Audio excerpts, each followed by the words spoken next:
Argentina still have a shot at the 2018 World Cup after shocking Peru draw. Round by round the tension ratchets up and the unthinkable starts to become increasingly feasible. With one game of the qualification campaign to go, Argentina's place in the 2018 World Cup is very much in question.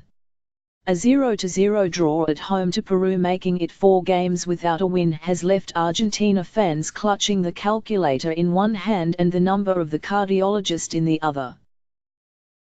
A flurry of late goals in the night's other games have ended up making Argentina's task both simpler and more complicated. They kick off the final match in 6th place. The top 4 go through automatically, with the side finishing 5th playing a home and away play-off against New Zealand. While Colombia were beating Paraguay, Argentina were facing a situation where their fate was no longer in their hands. Even a win in the final round might not have been enough. On the other hand, though, it was feasible enough to imagine a draw lifting Argentina up 2 places to 4th and inching closer to a place in Russia. But with Paraguay astonishingly finding 2 late goals to beat Colombia, the scenario has changed.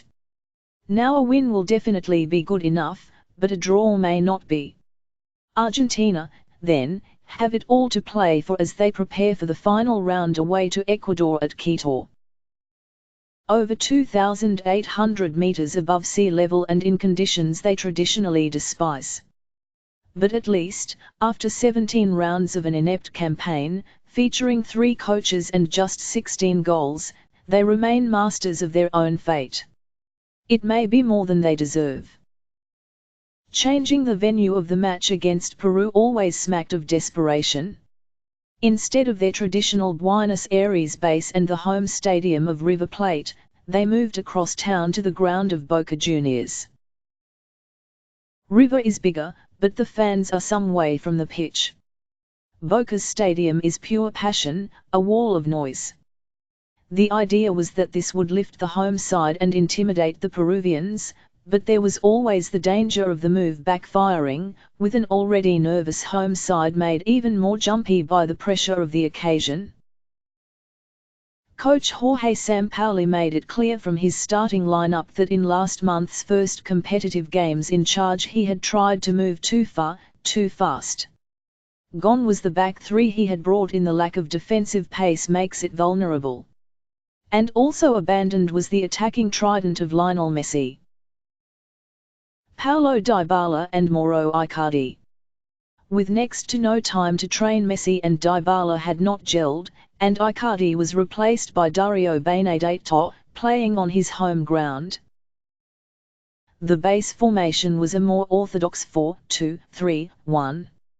Sampaoli, though, persisted with the idea of playing wrong-footed wide men, left-footed Angel Di Maria on the right, and right-footed Alejandro Gomez on the left. Their tendency to cut in had the effect of closing down the team's own space, playing into the hands of cautious opponents. Peru made it clear from the start that they were not going to take any risks. A draw suited them as their final game is at home. So in place of suspended playmaker Christian Cueva, coach Ricardo Gareca selected Sergio Pena. A cultured midfielder, but one who had been handed defensive instructions.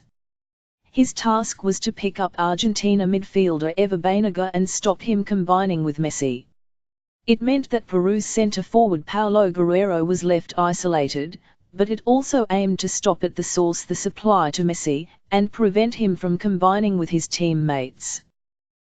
He spent much of the game searching for a partner or trying to do too much. And, protecting the space in front of his centre-backs, Peru's holding midfielder Reynaldo Tapia did a sound job, closing down Messi before he could do much damage.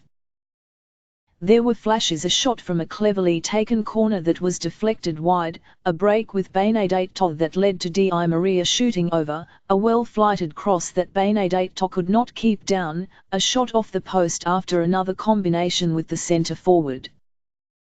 A pass that put Gomez clear on goal, only for keeper Pedro Gallis to block his shot, a low cross that substitute Emiliano Rigoni could not quite turn inside the near post, a burst of acceleration and neat pass to Benedetto, who was unable to beat the keeper one-on-one.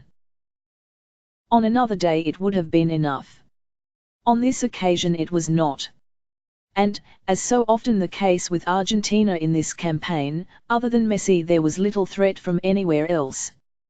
The longer the game wore on, the quieter the home fans became and the greater the threat that Peru might even steal the 3 points on the counter-attack. But it finished goalless, and the Peruvian players celebrated with their noisy band of supporters at the final whistle. They remain one place ahead of Argentina. True, it is by the narrowest of margins. Number of goals scored. But it is an important difference. It means that Peru are fourth. Their last game is at home against the shell-shocked Colombians, who were just a few minutes away from nearly locking up a place in Russia until they conceded those 2 late goals to Paraguay. Argentina, meanwhile, are left with a mountain to climb, but thankful they still have a shot.